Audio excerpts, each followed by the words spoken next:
সুপ্ৰভাত, good morning. ৰাতিপুৱা মান্না চেনেললৈ আপোনালোকক স্বাগতম কৰিছোঁ। আজি আহক আমি চাম ঈশ্বৰৰ মান্না আমাৰ কাৰণে ঈশ্বৰে কি দিছে। আৰু প্ৰাৰ্থনাৰ ৰিকুৱেষ্ট আহিছে ননী চুতীয়া তেওঁৰ পৰিয়ালৰ কাৰণে, ফেমিলিৰ কাৰণে প্ৰাৰ্থনা কৰিবৰ কাৰণে অনুৰোধ আহিছে। অল ফেমিলিৰ কাৰণে। আৰু হোমেন গগৈ তেখেতৰ ফেমিলিৰ কাৰণে আৰু তেখেতৰ বিজনেছৰ কাৰণে প্ৰাৰ্থনা কৰিবৰ কাৰণে অনুৰোধ আহিছে। আমি বাক্যৰ পিছত প্ৰাৰ্থনালৈ যাম। আৰু এই চেনেলটো আপোনালোকে ইউটিউবৰ যোগেদি, ফেচবুকৰ যোগেদি পাই থাকিব। আৰু আপোনালোকৰ প্ৰাৰ্থনাৰ অনুৰোধ থাকিলে আপোনালোকে অনুৰোধ জনাব পাৰিব, আমি আপোনালোকৰ কাৰণে প্ৰাৰ্থনা কৰিম। আজি আমি চাম পৃথিৱীত কেতিয়া ভাষা হ'ল এইটো আমি চাম। প্ৰথম সৃষ্টিত যিহেতু আদম হাৱা আছিলে, এটাই ভাষা আছিলে। কিন্তু আজি পৃথিৱীত বিভিন্ন ভাষা আছে, বিভিন্ন ভাষাৰ লোক আছে। এই ভাষা কেনেকৈ হ'ল, কিয় হ'ল, কেতিয়া হ'ল, আমি চাম আহক পবিত্ৰ শাস্ত্ৰৰ যোগেদি। পবিত্ৰ বাইবেল শাস্ত্ৰত কৈছে, আমি পঢ়ি যাম 11 অধ্যায়ৰ পৰা। পূৰ্বে গোটেইখন পৃথিৱীত এক ভাষা, এক মত আছিল। পাছে মানুহবিলাকে পূবফাললৈ গৈ চীনাৰ দেশত এখন সমতল পাই তাত নিবাস কৰিলে। তাতে ইজনে সিজনে কোৱাকৈ কৰি ক'লে, আহা আমি ইটা সাজি তাক ভালকৈ পুৰোহক। তেতিয়া শিলৰ সলনি সিবিলাকৰ ইটা আৰু কৰালৰ নিমিত্তে এঠা মাটি হ'ল। আৰু সিবিলাকে ক'লে, আহা আমি নিজলৈ এখন নগৰ আৰু আকাশ লংঘা এটা অতি ওখ ঘৰ নিৰ্মাণ কৰি আমাৰ নাম খাতিমন্ত কৰোঁহক, নহ'লে আমি গোটেই পৃথিৱীত ছিন্ন ভিন্ন হ'ম। পাছে মনুষ্য সন্তানবিলাকে যি নগৰ আৰু ওখ ঘৰ নিৰ্মাণ কৰি আছিল, তাক চাবলৈ জিহুৱা নামি আহিল। জিহুৱাই কৈছিল, চোৱা, সিহঁত এক জাতি আৰু সিহঁত সকলোৰে ভাষাও একে আৰু সিহঁতৰ কাৰ্যৰ এয়ে আৰম্ভণ মাত্ৰ। এতিয়া সিহঁতে কৰিবলৈ টাৱাৰ কৰা কোনো কাৰ্য সিহঁতৰ অসাধ্য নহ'ব। এতেকে আহা আমি নামি সিহঁতৰ এজনৰ আনজনৰ মাত বুজিব নোৱাৰাকৈ সেই ঠাইত সিহঁতৰ ভাষাৰ ভেদ জন্মাওঁগৈ। এইদৰে কৰি জিহুৱাই তাৰ পৰা গোটেই পৃথিৱীৰ ওপৰত সিহঁতক ছিন্ন ভিন্ন কৰিলে আৰু সিহঁতে নগৰ সাজিবলৈ এৰিলে। এই হেতুকে তাৰ নাম বাবিল ৰখা হ'ল, কিয়নো সেই ঠাইতে জিহুৱাই গোটেই পৃথিৱীৰ ভাষাৰ ভেদ জন্মালে আৰু তাৰ পৰা জিহুৱাই সিবিলাকক পৃথিৱীখনতে গোট কৰিলে। যেতিয়া পানী শুকালে আৰু নোহৰ 3জন পুতেকৰ যোগেদি যেতিয়া বংশ বৃদ্ধি হ'ল, তেখেতসকলৰ ল'ৰা ছোৱালী বৃদ্ধি হ'ল, তেতিয়া তেওঁলোকে চালে যে এই ইমান ডাঙৰ বিশাল পৃথিৱীখনত আমাৰ ল'ৰা ছোৱালী নাতিপুতি হেৰাব। তেতিয়া তেওঁলোকে টাৱাৰ কৰিলে যে আমি এটা ওখ ঘৰ আমি নিৰ্মাণ কৰোঁ আৰু তাতে আমাৰ সকলো নাতিপুতি আমি তাতে থাকিম। তেতিয়া আমি এই পৃথিৱীখনত আমি হেৰাই নাযাম। তেওঁলোকে কৰিব ল'লে। আৰু সেই সময়ত এটাই ভাষা আছিলে, এটাই জাতি আছিলে আৰু তেওঁলোক বহুত শক্তিমন্ত আছিলে। যি কাম হাতত লয় তেওঁলোকৰ কাৰণে অসাধ্য একোৱেই নাই। তেতিয়া ঈশ্বৰে স্বৰ্গৰ পৰা চাইছে যে মই তেওঁলোকক গোটেই পৃথিৱীত বিয়পি যাব দিছোঁ, কিন্তু তেওঁলোকে এটা ঘৰতে থাকিবৰ কাৰণে বিচাৰিছে। আৰু সেই সময়ত তেওঁলোকৰ কাম চলি আছে, ঘৰ বনোৱাৰ কাম চলি আছে। তেতিয়া স্বৰ্গৰ পৰা ঈশ্বৰে নামি আহি তেওঁলোকৰ মাজত ভাষা দি দিলে। আৰু ভাষা যেতিয়া দি দিলে, অনেক ভাষা দি দিলে, তেতিয়া তেওঁলোকৰ মাজতে ইজনে সিজনৰ ভাষা বুজিব নোৱাৰা হ'ল। আৰু বুজিব নোৱাৰি তেওঁলোকৰ মাজতে কাজিয়া সৃষ্টি হৈ পেলাই সেই ঘৰ সেনেকেই পেলাই থৈ পেলাই গোটেই পৃথিৱীত তেওঁলোকৰ পৰিয়ালবৰ্গ ছিন্ন ভিন্ন হৈ গ'ল। আৰু তেতিয়াৰ পৰাই অনেক জাতি আৰু অনেক ভাষা জন্মিল। আৰু আজি তাৰ বাবে অনেক ভাষাৰ লোক, অনেক জাতিৰ লোকক কোনেও কাকো চিনিব নোৱাৰা হ'ল।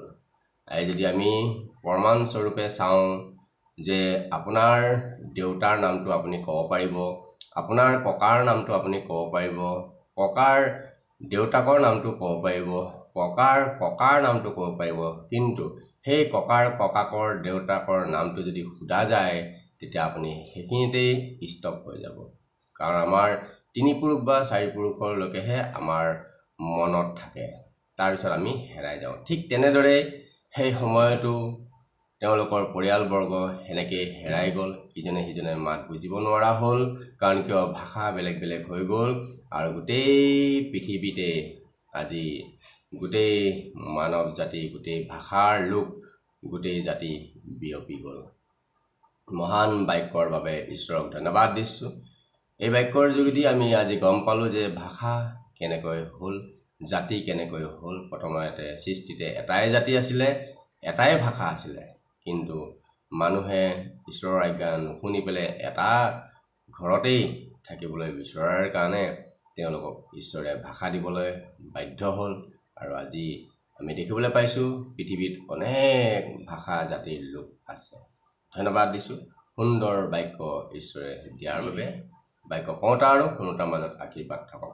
আহক আমি এইখিনি সময়ত প্ৰাৰ্থনালৈ যাম, আৰু প্ৰাৰ্থনাৰ ৰিকুৱেষ্ট যি দুজনে দিছে তেওঁৰ ফেমিলিৰ কাৰণে, ব্যৱসায়ৰ কাৰণে আমি প্ৰাৰ্থনা কৰিম। আহক ধন্যবাদ দিওঁ। এই অনুষ্ঠানৰ জৰিয়তে শুনি থকা সকলো সন্তানবিলাকক মই খ্ৰীষ্ট প্ৰেমৰ নমস্কাৰ দিছোঁ, আৰু ঈশ্বৰৰ নামত আমি এতিয়া প্ৰাৰ্থনা কৰিম যিবিলাকে আজি আগ্ৰহেৰে এই চেনেলটো উপভোগ কৰি আছে, ডেইলি মান্নাৰ যোগেদি তেওঁলোকৰ প্ৰভুৱে আশীৰ্বাদ কৰক।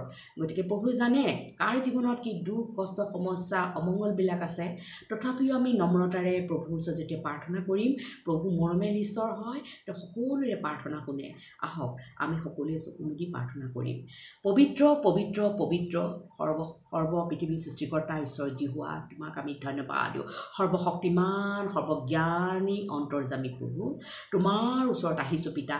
আজি অনুষ্ঠানৰ জৰিয়তে যিসকলে আজি প্ৰভু এই অনুষ্ঠানটো উপভোগ কৰি আছে, প্ৰভু তুমি তেওঁলোকৰ হৃদয়ৰ কথা জানা, তেওঁলোকৰ জীৱনৰ কথা জানা, কিয়নো তুমি মৰমেল ঈশ্বৰ হয়। প্ৰভু পিতা, বিশেষকৈ মই প্ৰাৰ্থনা কৰিছোঁ যি অনুষ্ঠানৰ জৰিয়তে যি প্ৰভু এই চেনেলৰ যোগেদি 2টা প্ৰেয়াৰ ৰিকুৱেষ্ট আহিছে প্ৰভু, ননী চুতীয়াৰ কাৰণে তেওঁলোকৰ ফেমিলি মেম্বাৰৰ কাৰণে প্ৰাৰ্থনা কৰিবৰ কাৰণে কৈছে, আৰু প্ৰভু হোমেন প্ৰভু গগৈৰ কাৰণে তেওঁৰ যি বিজনেছ আছে প্ৰভু, আৰু তেওঁৰ পৰিয়ালৰ নিমিত্তে বিশেষকৈ মই তেওঁলোকৰ কাৰণে প্ৰাৰ্থনা কৰিছোঁ প্ৰভু।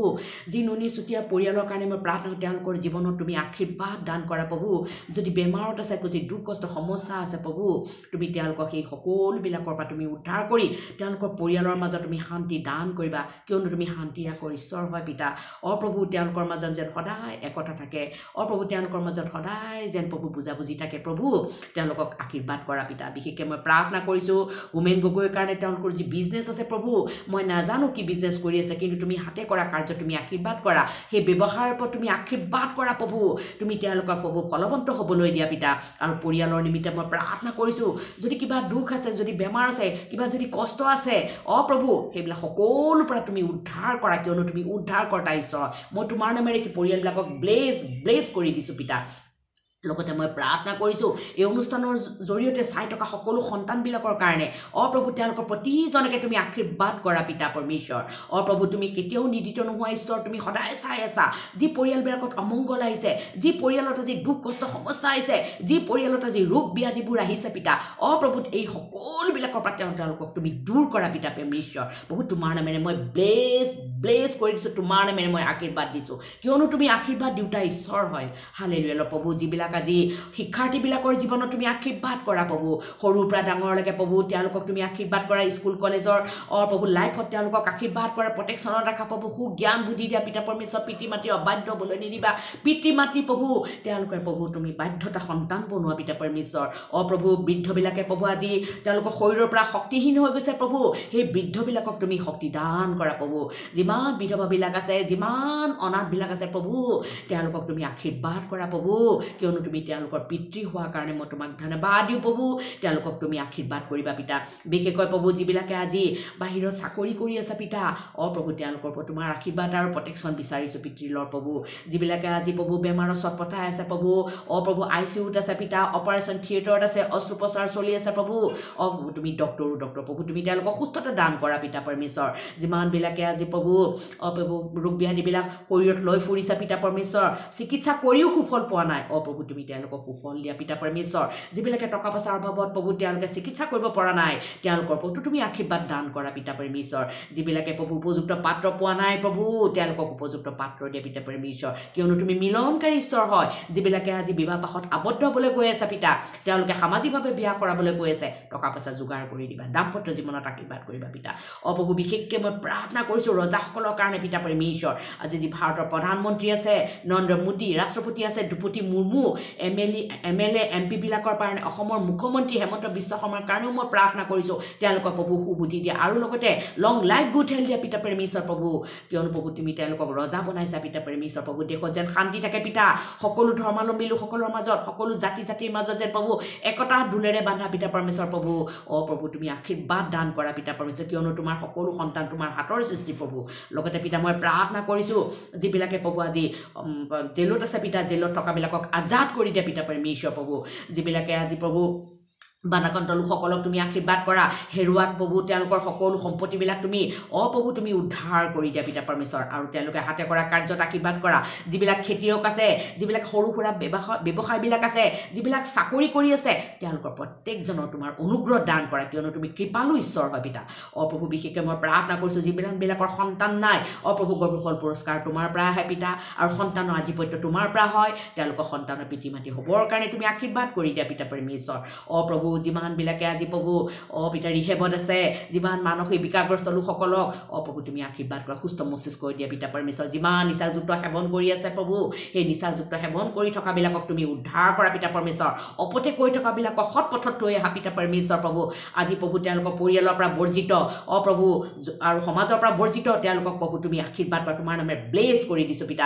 যিমান প্ৰভু কথা নুশুনাবিলাকক তুমি আশীৰ্বাদ কৰা অবাধ্য সন্তানবিলাকক আশীৰ্বাদ কৰা মুখেৰে কথা ক'ব নোৱাৰা চকুৰে নেদেখা দৃষ্টিহীনক তুমি দৃষ্টি দিয়া পিতা পৰমেশ্বৰ প্ৰভু কাণেৰে নুশুনাবিলাকক তুমি শুনিবলৈ দিয়া তোমাৰ নামে মই ব্লেছ কৰি দিছোঁ পিতা পৰমেশ্বৰ কিয়নো তুমি সুস্থকাৰী ঈশ্বৰ তুমি আশীৰ্বাদ কৰোতা ঈশ্বৰ হয় প্ৰভু মই বিশেষকৈ স্বামী স্ত্ৰীবিলাকৰ মাজত মিলন হ'বলৈ দিয়া পিতা পৰমেশ্বৰ যিবিলাকৰ মাজত আজি এৰা এৰি চলি আছে যিবিলাকৰ মাজত কাজিয়া পেচাল চলি আছে পিতা মত বিৰোধ হৈ আছে প্ৰভু তুমি মিলনকাৰী ঈশ্বৰ তেওঁলোকক তুমি মিলন কৰা পিতা যিমান পৰিয়ালত আজি নানান ধৰণৰ প্ৰভু সমস্যা লৈ পেলাই প্ৰভু তেওঁলোকৰ একতাত নাই তেওঁলোকৰ একমত নাই প্ৰভু তেওঁলোকক একমত হ'বলৈ দিয়া সকলো সমস্যাৰ সমাধান তুমি দিয়া পিতা পৰমেশ্বৰ যিবিলাকে আজি সীমান্তৰক্ষী বাহিনীবিলাকৰ কাৰণে প্ৰাৰ্থনা কৰিছোঁ তেওঁলোকৰ জীৱিকাৰ সূত্ৰে আজি তেওঁলোকে নিজৰ পৰিয়াল এৰি গৈ আজি প্ৰভু বহুত বিভিন্ন দূৰ দেশত আছে তেওঁলোককো তুমি প্ৰটেকশ্যন দিয়া পিতা পৰমেশ্বৰ প্ৰভু প্ৰশাসন বিভাগ পৰিবহণ বিভাগকো আশীৰ্বাদ কৰা মেডিকেল ডিপাৰ্টমেণ্টত আশীৰ্বাদ কৰা পিতা পিতা সকলোকে তোমাৰ আশীৰ্বাদ অনুগ্ৰহ থাকিবলৈ দিয়া পিতা পৰমেশ্বৰ বিজনেছ কৰাবিলাকক আশীৰ্বাদ কৰা পিতা পৰমেশ্বৰ হালেলুয়া পিতা পৰমেশ্বৰ দুখী দৰিদ্ৰ খাবলৈ ভাত পিন্ধিবলৈ কাপোৰ থাকিবলৈ ঠাই দিয়া পিতা পৰমেশ্বৰ ধন্যবাদ দিছোঁ পিতা পৰমেশ্বৰ এইসমূহ প্ৰাৰ্থনা মই তোমাৰ হাতত দিছোঁ পিতা তুমি লোৱা তুমি গ্ৰহণ কৰা ধন্যবাদে প্ৰাৰ্থনা ত্ৰাণকৰ্তা প্ৰভু যীশুৰ নামত মই অৰ্পণ কৰিছোঁ amen praise the lord praise the lord praise the lord ধন্যবাদ দিছোঁ আপোনালোকৰ সুন্দৰ সময়খিনি বহুমূলীয়া সময়খিনি ঈশ্বৰৰ ৰাতিপুৱা মান্নাত দিয়াৰ কাৰণে আজিলৈ আমি এৰিছোঁ অহাকালি আকৌ ৰাতিপুৱা 6টা বজাত আমি লগ হ'ম মান্না চেনেলত আৰু আপোনালোকৰ প্ৰাৰ্থনাৰ অনুৰোধ আপোনালোকে জনাব পাৰিব ইউটিউবৰ যোগেদি ফেচবুকৰ যোগেদি কমেণ্ট দিব পাৰিব আজিৰ দিনটো আপোনালোকৰ মংগল হওক সুকামনা হওক হাতত লোৱা কামবোৰ ঈশ্বৰে সিদ্ধ কৰক আজিলৈ এৰিছোঁ নমস্কাৰ